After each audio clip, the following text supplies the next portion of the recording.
Nghĩa là em bé đi cho đi học chứ cái gì, cho đi học cái gì? Nhà.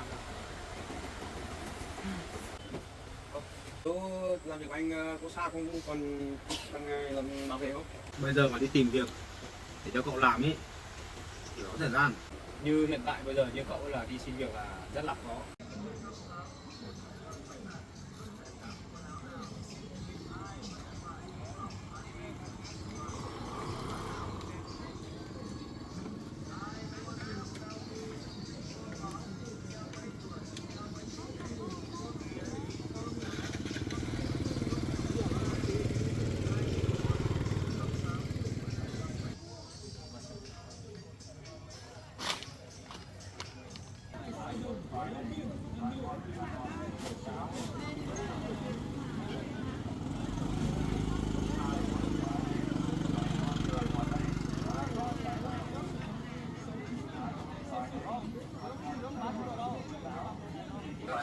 Em mở đây đây này.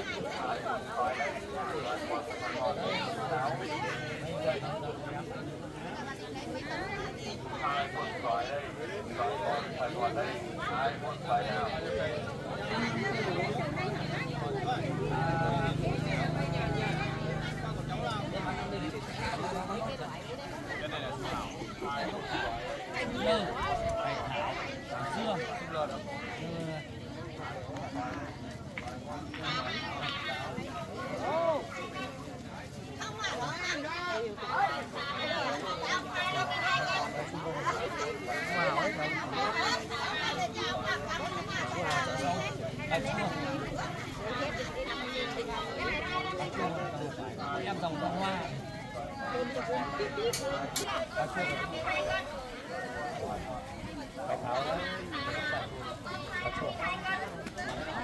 Hai nghìn gốc, 10 cây em có cho anh thêm. 10 cây 3 rồi. 4 6 7 8 9 cho anh 13 cây.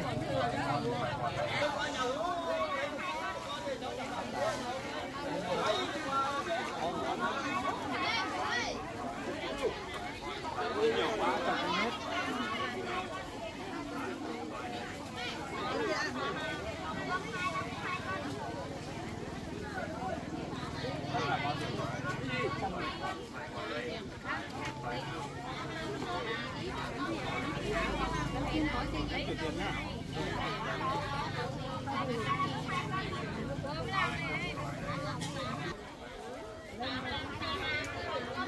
Bà mua của tớ mà chết làm sao có cho không bà?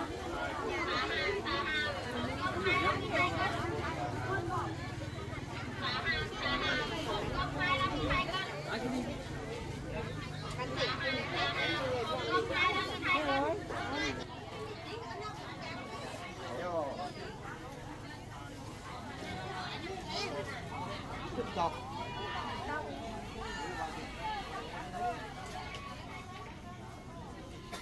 Một về hồi lại với mình.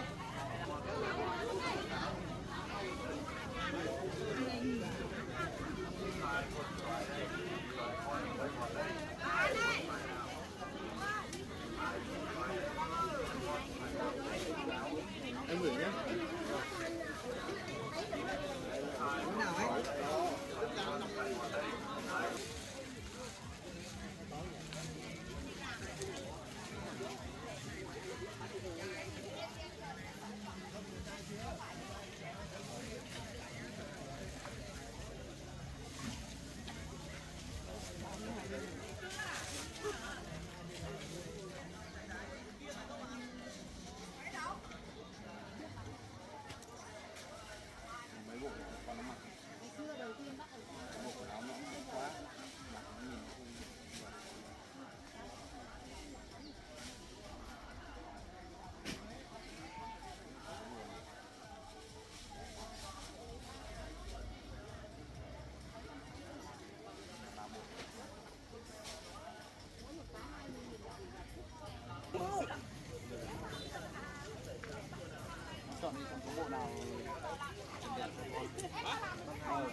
nhiều đó mà lười quen rồi.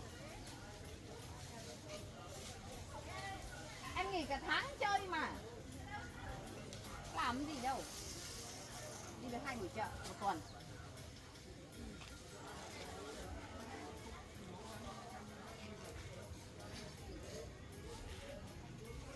Em rút ít tiền mặt đâu. Không.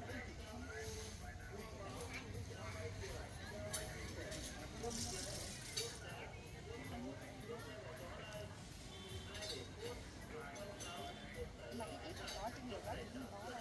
Bán hàng trong này không bao giờ Lấy 1 triệu nhá.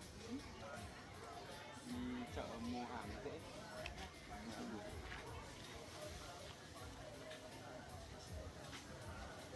Em mua áo mặc.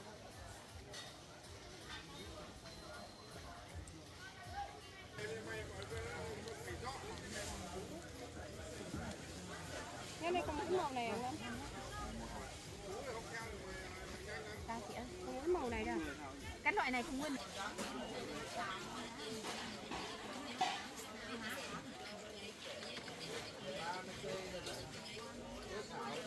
Ăn tắm à?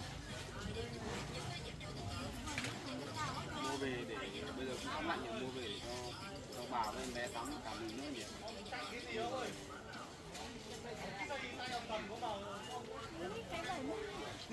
Bảy mươi nghìn cái à? Mua 3 cái nhé. Cái này đang rẻ hơn.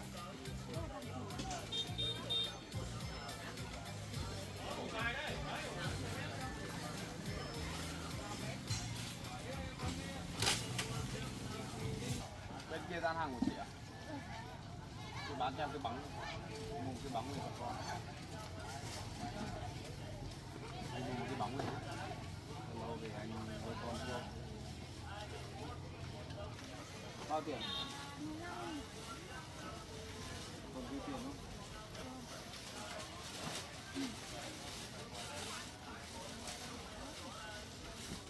Một cái bóng nhựa nó được lâu. Một cái bóng kia thì nó dễ bị.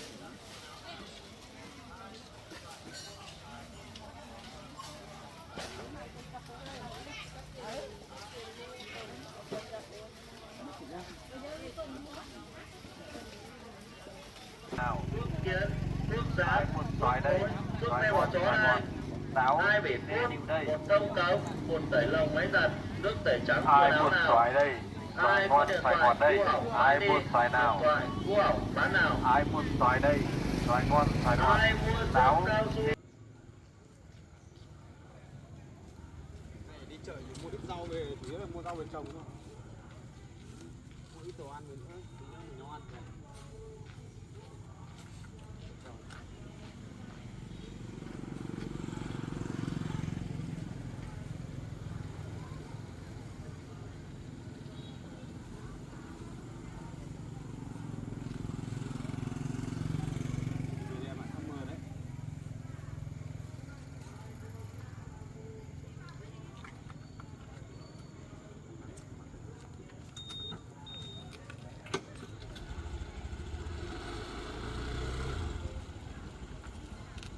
Đứng ra ngoài đi, đừng đứng ở giữa đường nhá.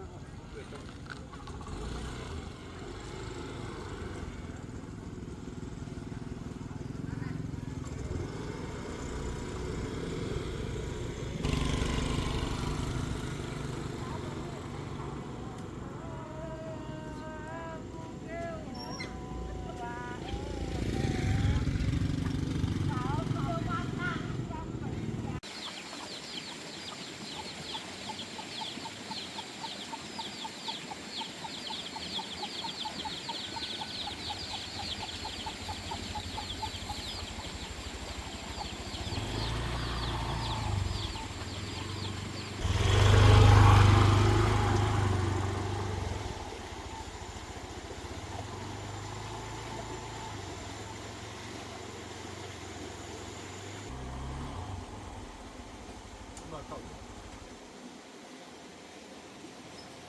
Má ơi. Bà với em bé ngủ à?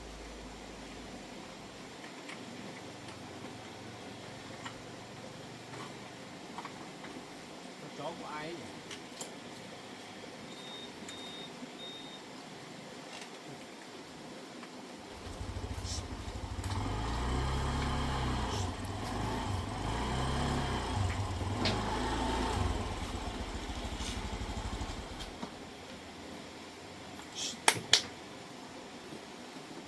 Trong nhà ai không sợ người đâu.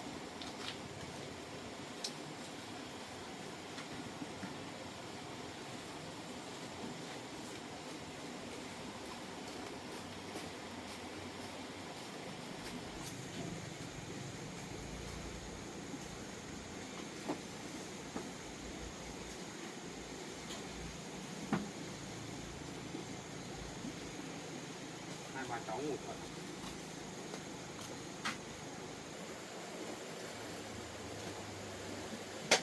Em bé với bà đang nằm trên giường kia. Bà đang đùa em bé ngủ. Lấy cái quả kia về rửa đi, xong tí nữa cho bà với em bé. Một ít quần áo về rửa con mà con lên ngủ mất rồi.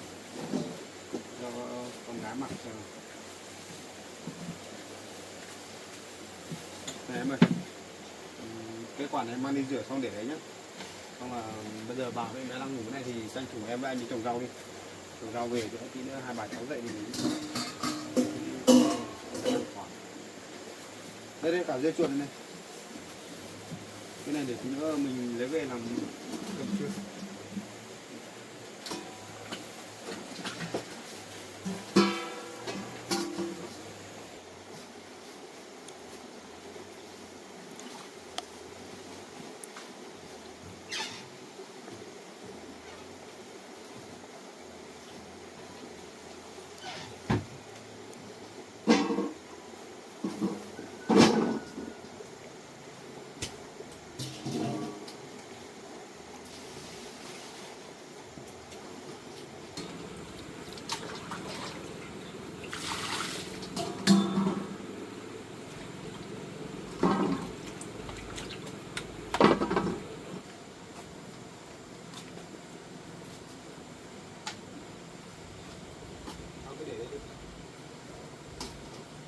Trồng rau gì?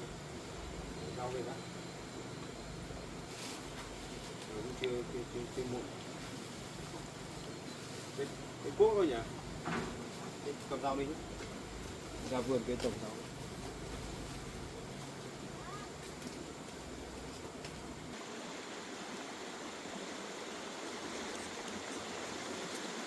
Không, mình không phải trồng ở vườn đâu. Trồng cái chỗ trước mình trồng ngô á. Vườn mình đây đất nó mình phải bảo. Đổ hết cỏ đi xong mình xới lại mới hết rồi. Đây chờ khi nào hết mùa mưa đã mình hãy trồng. Đây trồng rau à, mua giống rau phí tiền lắm. Trồng nhiều lắm. Ôi ngập nước à? Còn nước thôi. Pha mưa to quá đi.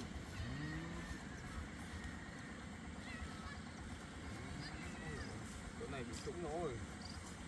Rồi cái gãy này đó. Nước rồi.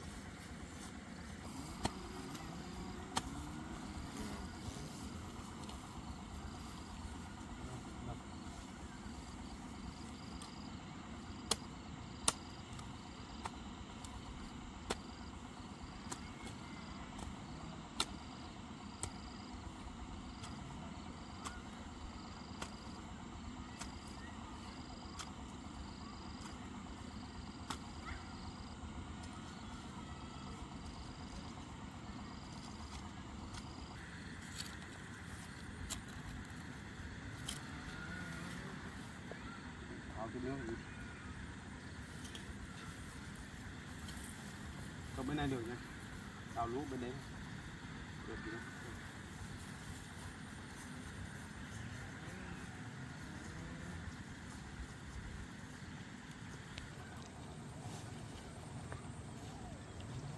Vinh dọn hết cái đám rơm này đi. Anh đào lại.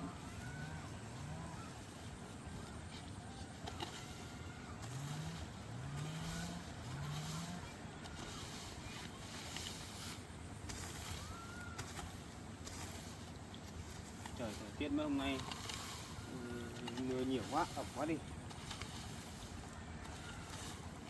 nào đến tháng 9 tháng 10.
Cái này nó trồng luôn này, thì anh đào bên kia anh đào này mấy luống nữa đánh thêm nước sang bên kia. Nó trồng súp lơ su hào đấy. Cái này bắp cải mà súp lơ à? Này, cái trong này thôi, mai mình lấy phân trong vào sau.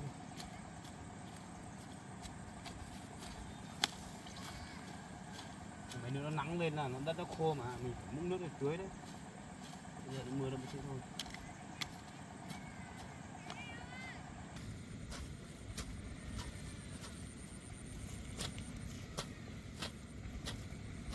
Đất nhà mình kia thì ngập úng nhiều quá đi. Anh thấy ở những chỗ khác ấy, nhà dân người ta trồng rau còn tốt rồi, xanh lên rồi. Mình thì gần cái chỗ làm khó. Cái ruộng này mình cũng đi xin cái ruộng người ta để làm thôi. Mình ấy thì lại chẳng có cái mảnh ruộng nào anh đi xem ở trong này có ai bán mảnh ruộng nào không.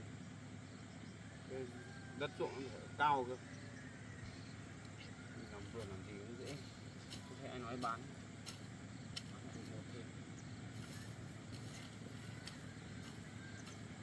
Trồng xem ở đây thế nào đó. Hôm nào em cái rau này nó mà bén rễ, nó hở xanh xanh phát là em lấy phân chuồng cho vào, lót vào cái gốc nó là mới xanh lên.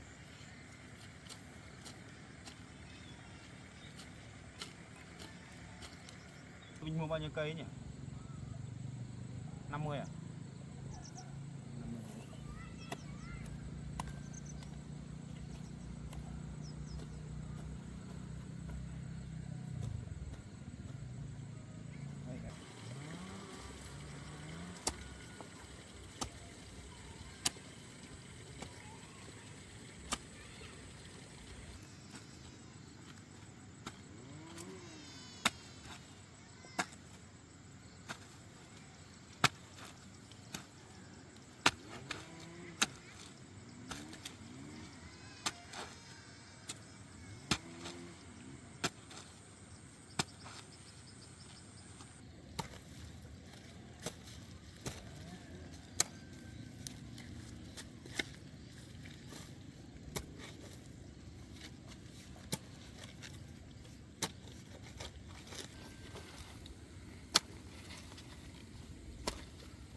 Cái này mà đất khô thì mình cái cố phải đập tơi lên thì tốt quá nhỉ.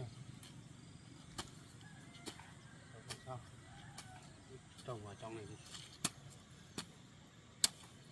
Thế nếu mà còn không được một chút nào để thu hoạch nữa thì chắc anh không nghĩ đến việc trồng rau nữa. rất là muốn làm vườn trồng rau nhưng mà lại mình ở trong này đất hạn hẹp, chẳng có đất nào làm ăn như thế. Ngày trước mình mua cái chỗ ngay bờ suối, thế cho anh lúc đấy anh chỉ gọi là mua về để làm cái nhà để cho mẹ con em ở thôi, anh không nghĩ được lâu dài như bây giờ. Nhỉ? Chỗ của mình kia cũng không hẳn là nguy hiểm đâu, và là mùa lũ thì mình đề phòng. Chưa hết đâu không? Cái bắp cải đang trồng.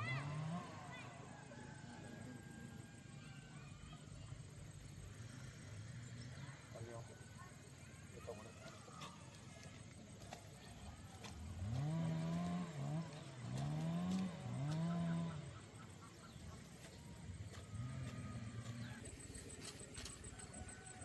Cứ trồng nhé, cứ trồng cho anh đi. Mấy đứa mà nó tốt xanh lên một chút là mình cho phát phân vào là nó tự tốt. Vì cái đất này một cái lúa để khô mùa đông nó trồng tốt này.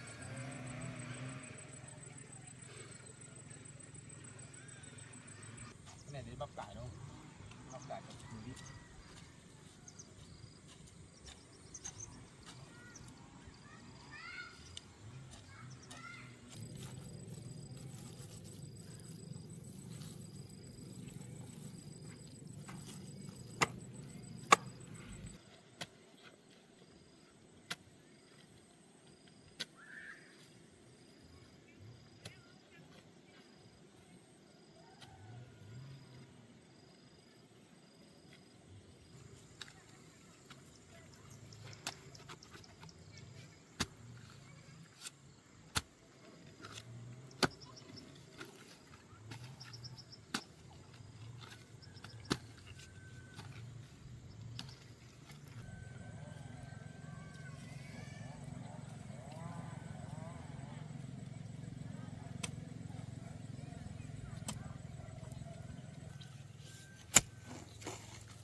Chỉ là khơi được sẵn thôi.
Cà chua cái trồng thì giờ mãi mình làm tốt lên, mình làm giàn vào. Cáo này không sợ đâu.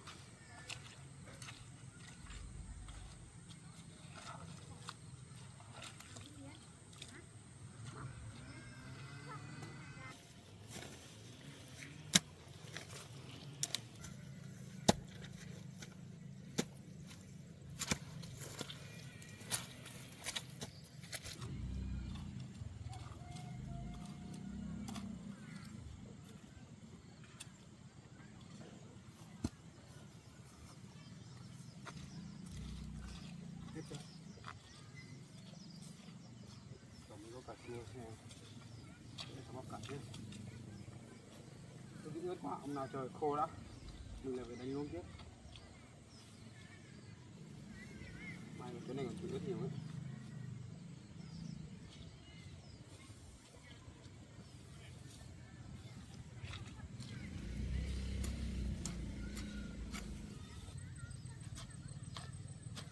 Em đi xem ngô á, nảy mầm chưa?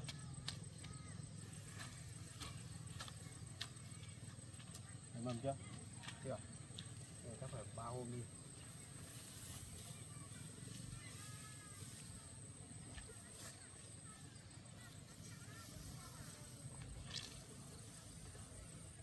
Đấy, cháu đi ngọn cây nó khỏ ra.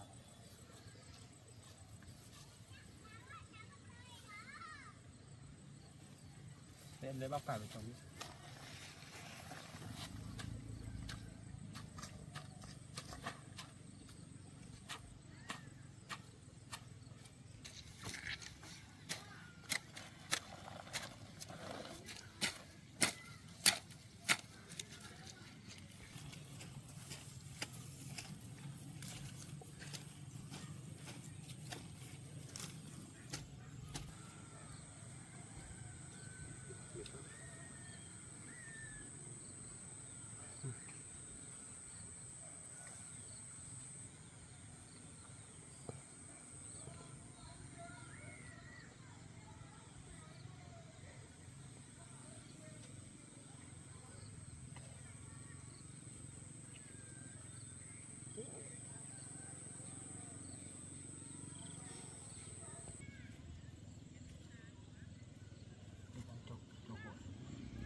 Này chỉ cần nó bén rễ vào cái là mình cho phân là được.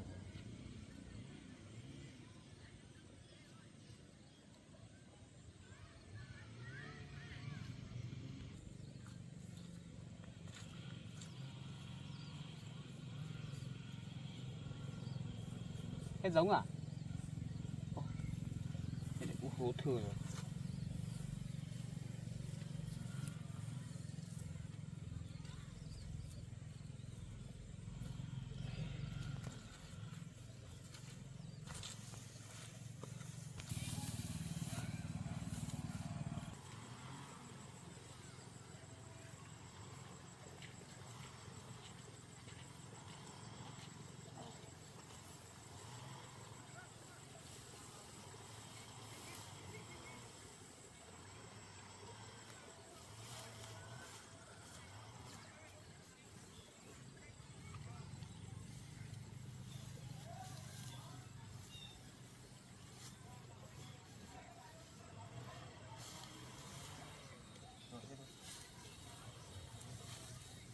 Phủ tí rơm dạo vào để nó đỡ mọc.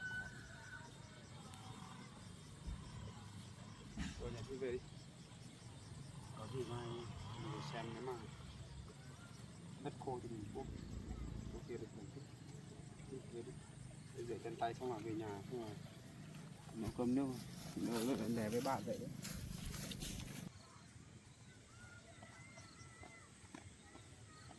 Ra suối kia rửa chân tay đấy. Ở đây có nước rửa.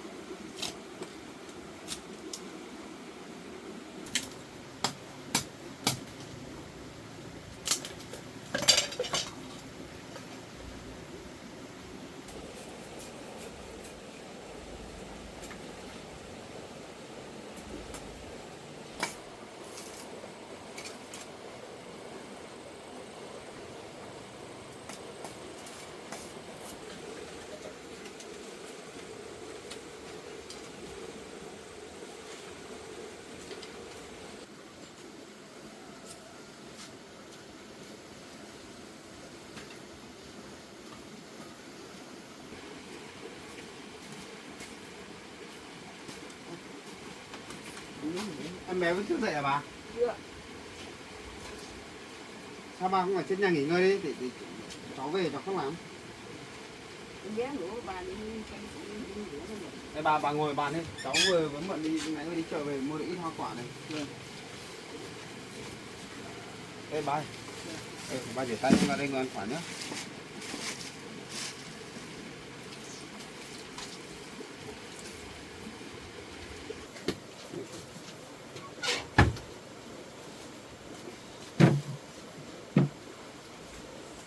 Ba chờ để cháu lên đi sửa đã, đi bảo bán quả nhãn chưa đi. Để mấy quả mẹ.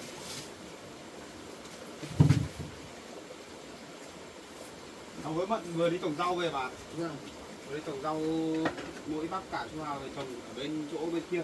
đúng lại em. Bên này vừa rồi nước ngập chết hết rồi.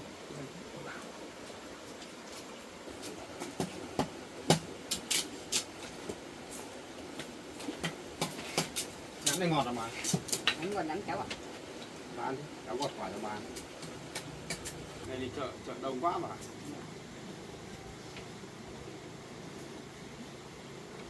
Tranh thủ với Mận đi mua ít rau về trồng.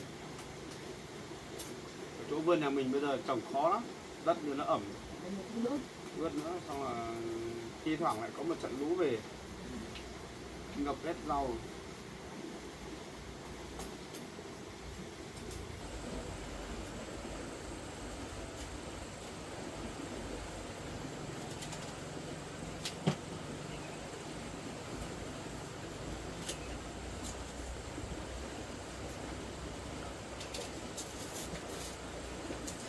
Đây bạn táo Cháu cháu. đây bán đi thì cháu cho đĩa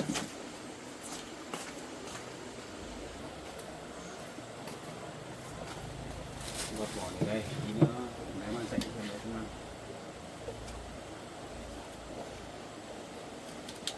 Cái táo đá này ngon lắm mà ơi.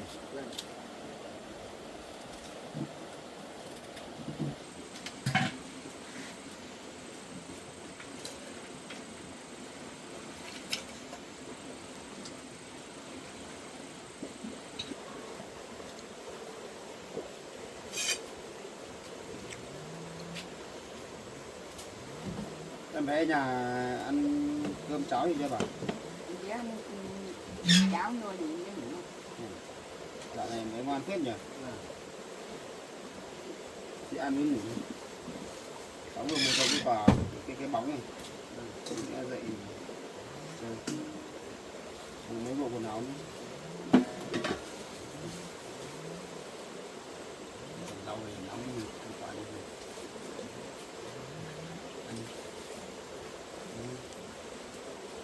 Tôm đấy, cho đây. Tí nữa anh hấp cho cả nhà ăn. Cháu mua tôm bà. Này, mua khoảng 10 con đấy.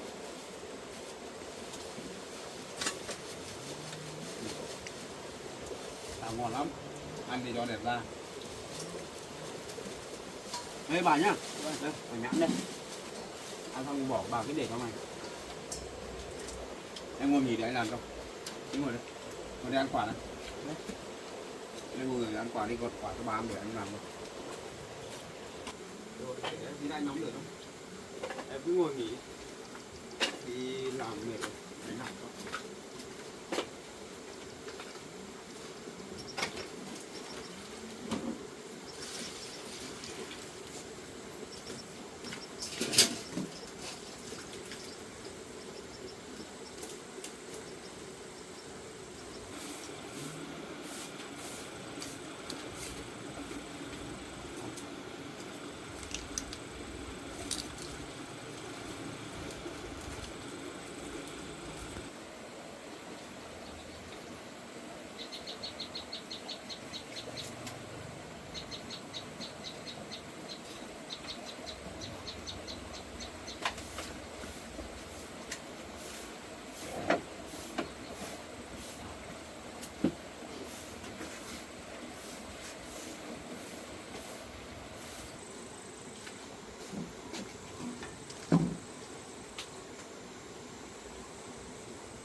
đấy anh lấy được rồi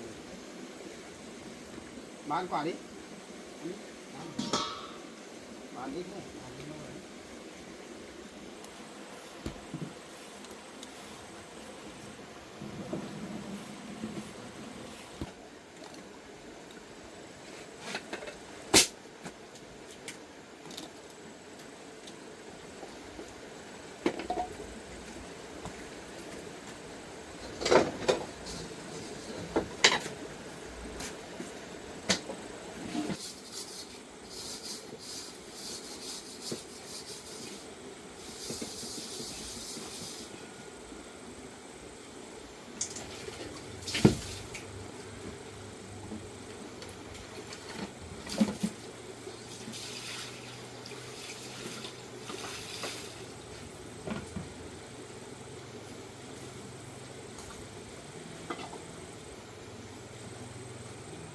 Cô mà anh ý nhá, cho giò anh chiên nhá.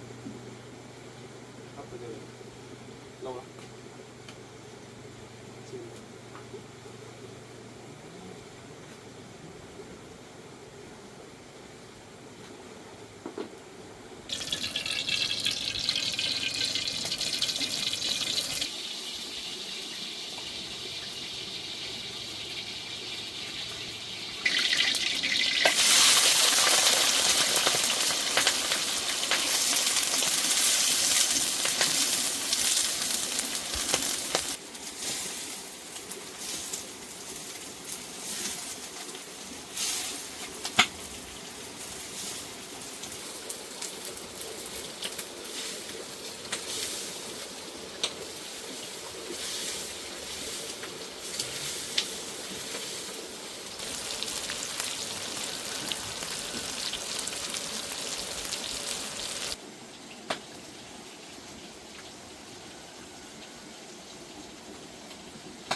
Em bày đồ ăn nhé, anh chạy ra vườn cái anh lấy ít rau xanh nữa, ít rau về luộc.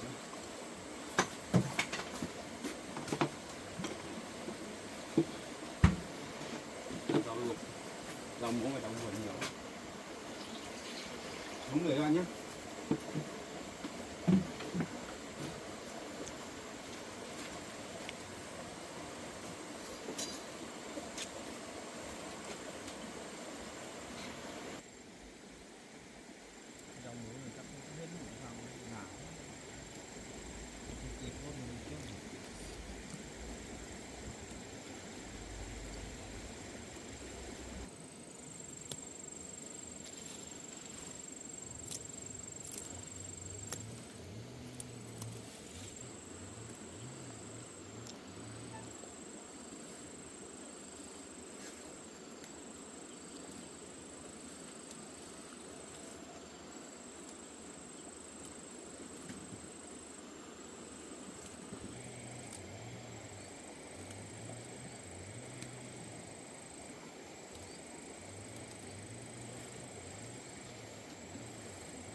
Anh hay no lắm rồi, nên cũng cần phải dành.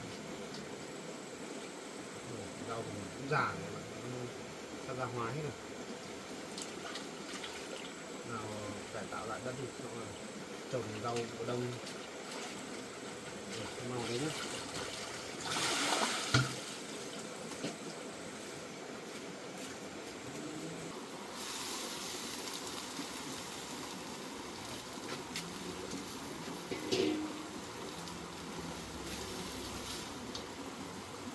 Con chưa thấy dậy nhỉ?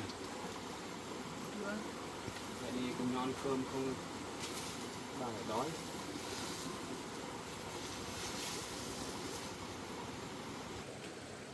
Khi nãy đâu bên kia cũng vậy rồi, cháu đi cùng đâu rồi, đấy là mình biết rồi.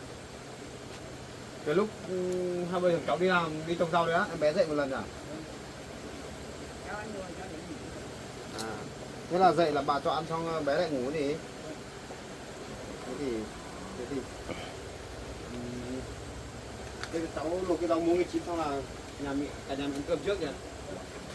Để ít đồ thức ăn ra thì em bé dậy thì em bé ăn sau đi.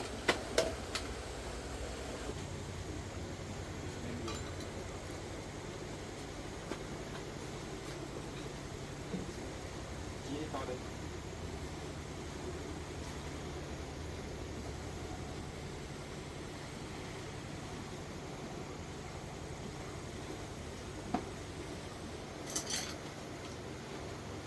Em đi chấm nha bà ơi.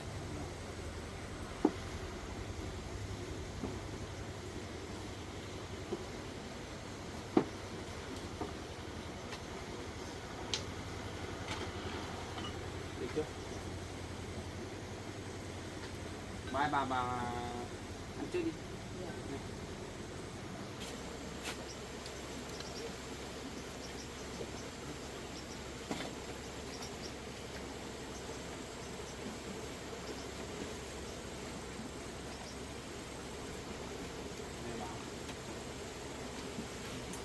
Bà nếu mà muốn ăn cơm thì bảo cháu nhé, thì lấy trong nồi nhé.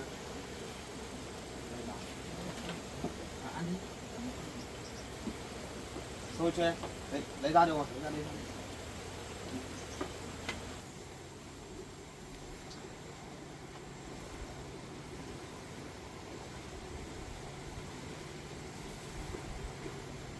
Lâu lâu đổi món tí bà. Cuốn này cẩn thận nhé.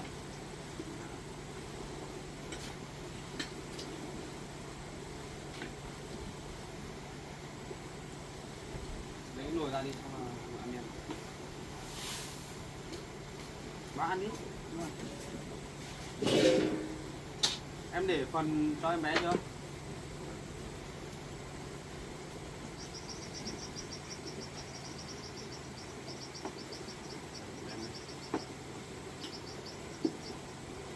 Bà ăn đi. Đây bà. Đấy. Bóc cho.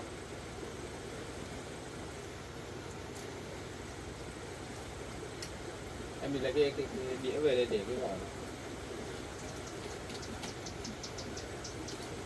Bà chấm vào cái chấm này đi.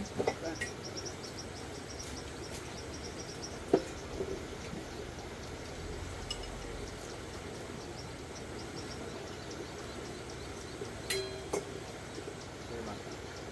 Bạn tôm nhé. Ăn đi đừng cháu bóc cho. Thôi để anh ăn. Anh bóc cho em một con đi.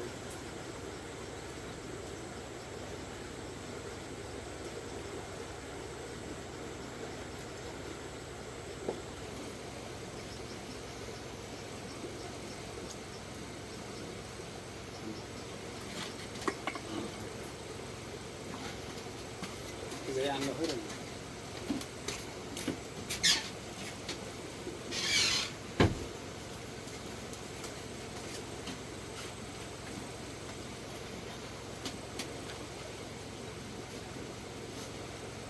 Bà ăn đi nhá.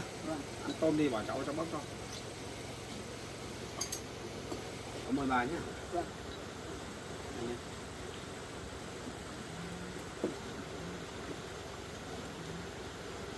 Một bát nhỉ.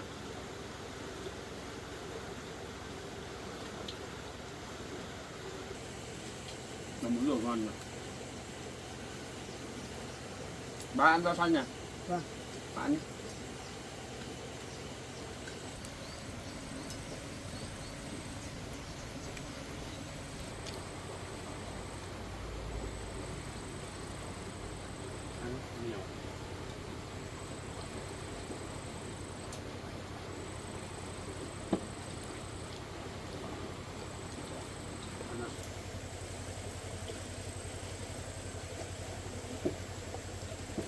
Thời gian này em bé ngủ nhiều bà còn đỡ hơn đấy bà nhỉ? Bà nhàn hơn đấy. Đấy thời gian trước em bé hay có nhiễu hay khóc nhiều. Cháu thì đi làm, bận thì cũng hay đi làm nữa. Và nhà bà vất lắm đấy.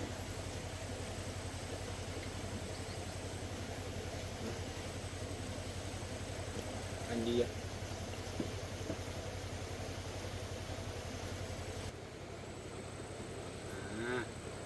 Nghĩa là em bé đi cho đi học chữ gì, cho đi học cái gì. Để đây hôm nào anh liên hệ với cô giáo ở trong này xem là có nhận trẻ hay không. Nếu nhận thì anh cho đi học, cho đi vào lớp trẻ nữa, bằng nhóm trẻ kia thì cho bà đỡ hơn đúng không? Em đi làm thì em đón con làm được. Cái đấy thì để từ từ. Trước anh có hỏi cô giáo, cô có nói bảo là con nhà mình còn thiếu mấy tháng nữa, tháng rồi không đủ, cho đi học cho đỡ vất vả. Ăn đi, bà ăn đi.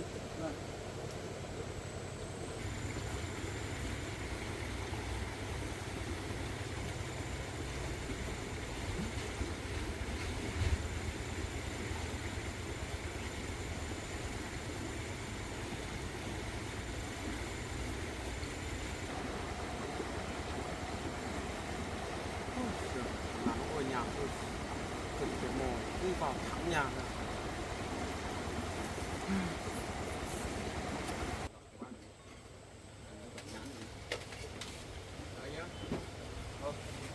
Cho anh. Có tin đi đâu không? Rồi anh lên thăm con rồi. Thăm con á?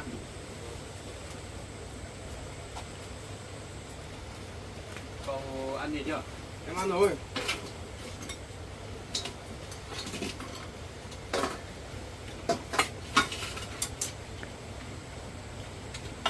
Đây ăn quả này. Anh cứ để. Chỉ đến thăm con nói gì? Anh chưa thăm con rồi. Mà con hiện tại em bé đang ngủ rồi. Đang ngủ. Thế lần này không đi làm mà thấy người nhà suốt đấy. Hôm nay tôi ở nhà. Thế công việc cùng lần này ổn thế anh? Tôi hỏi để làm gì? Em hỏi chơi mà gì đó, thế anh người nhà suốt em hỏi tôi. Sao cậu biết tôi ở nhà suốt? Đó thì thỉnh thoảng đi qua đây trách nhiệm của anh. Có thật không đấy? Thật mà. Hay là lại đến nhà tôi lại có ý định gì đây? Thôi em có ý định giờ đâu. Ba ăn phải. Xe ô tô của anh để trên này em đi qua đường em thấy suốt rồi. Tôi để xe gì? Vâng.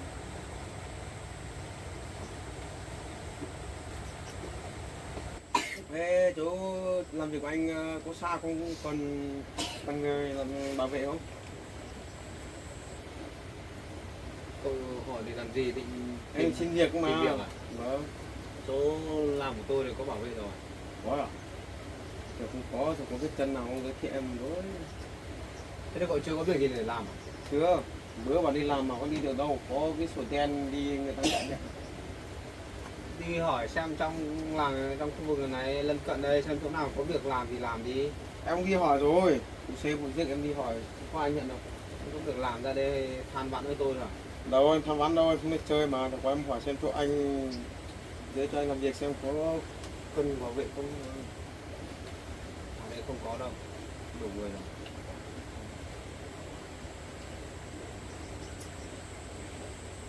Anh cũng là quan chức cấp cao làm bác sĩ, rất anh cũng quan hệ rộng, xem anh có chỗ nào cần người giúp việc hay là gì không giới thiệu em với.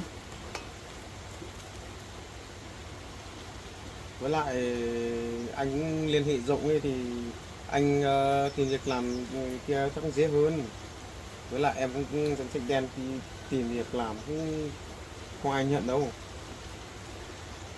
Bây giờ mà đi tìm việc để cho cậu làm ấy thì phải có thời gian. Cái ý của cậu là hôm nay là đến đây là nhờ tôi để đi tìm việc cho cậu cái gì? Vâng.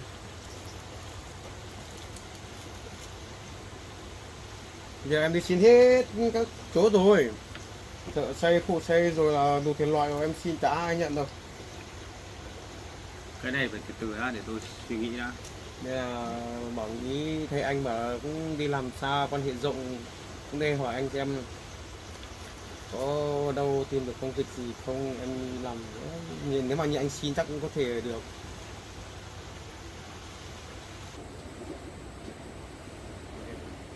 Nói thật với cậu ấy là như hiện tại bây giờ như cậu là đi xin việc là rất là khó. Khó này với tại sao đi xin việc cũng khó lắm. Nhưng mà những mấy cái việc chân tay họ vẫn lấy mà vẫn nhận mà. Có nhận đâu, bữa em đi xin một lần rồi, đi xin cả Ở ngày. trong này thì cậu có tiếng rồi, cậu có tiếng xấu rồi nên đi xin việc rất là khó. Đi ra ngoài chỗ xa kìa, xa xây phù hồ kìa. Em đi xin rồi, người ta không nhận đâu. Chứ cậu có tiền án tiền sự cậu đi làm bảo vệ thì ai dám nhận.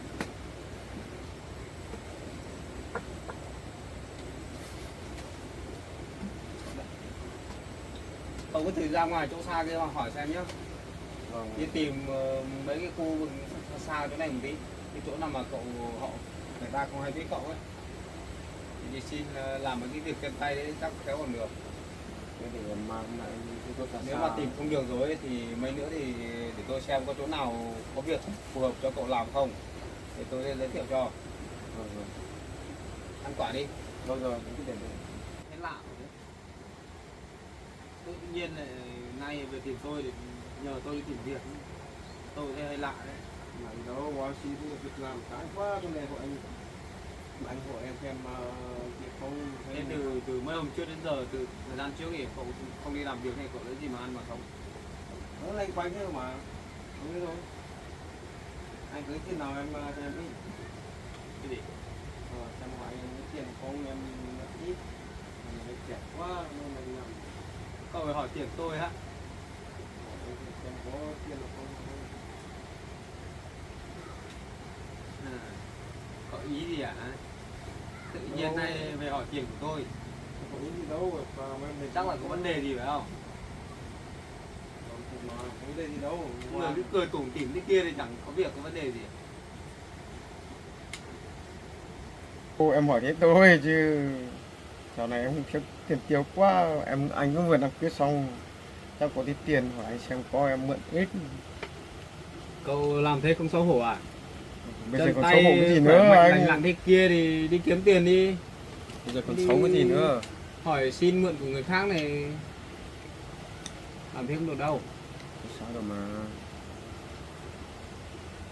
Bây giờ một mình cậu tự lo cho thân của cậu không lo được thì làm thế nào đấy? Hãy đi hỏi tôi lấy tiền. Thôi tốt nhất là cậu về xong đi tìm việc kiếm tiền đi. Tôi không có tiền cho cậu đâu. Bây giờ thân mình mà không lo được làm sao mà sống nổi. Đi làm thuê làm mướn đi. Việc nào làm được ra tiền mình cứ làm chứ để tạm thì mình còn có cái để mà trang trải cuộc sống chứ. Anh không có thôi thì thôi em cũng đi phép về. Tôi thấy cậu toàn nằm ngồi ở nhà. Có làm việc bao giờ đâu. Đi kiếm việc làm mà không có ai nhận. Giờ này còn uống rượu không? Không em bỏ rồi. Là Bỏ lâu rượu đi nhá. là lâu chán chán nằm vài ly. Suốt ngày ngồi rượu chè rồi là chơi bời. Đi xin việc ai mà nhận. Còn nếu mà không có cái gì thì em về. Đây cầm lấy vào đây này. Rồi, thế em lấy mấy quả đi. Đây, cầm lấy mang đi. Ờ, Không đưa lại không lấy. Nào anh kiếm được việc thì bảo em nhé. Rồi cái chuyện đấy để tôi xem đã. Để xem cậu thế nào đã. Em về. Thế mà tôi đưa cho ăn để không lấy. Cũng phải ngại chứ anh. Thôi cậu về đi. Lại nhỉ bạn. Cậu Kim thì sao tự nhiên lại xuống đây nói vẩn vơ với nọ cái kia, không là đòi đi tìm việc. Hỏi nhờ cháu đi tìm việc cho ấy. Thế có lạ.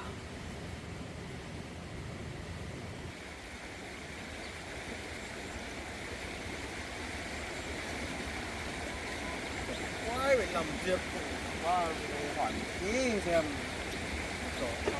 Xem được nào cũng. Thế mà để cho nó con cái mà hỏi mấy đồng cho. Đâu, em đang ăn quả thôi. Đó, em đang ăn quả mà.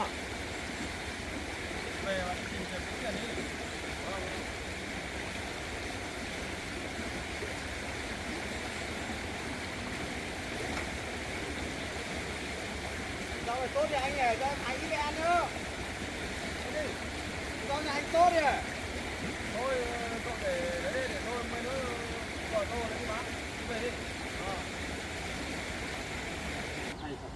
Đến nhà mình thấy gì cũng muốn lấy. Có mấy con rau kia cũng đòi lấy rau. Chịu luôn. Bên nhà con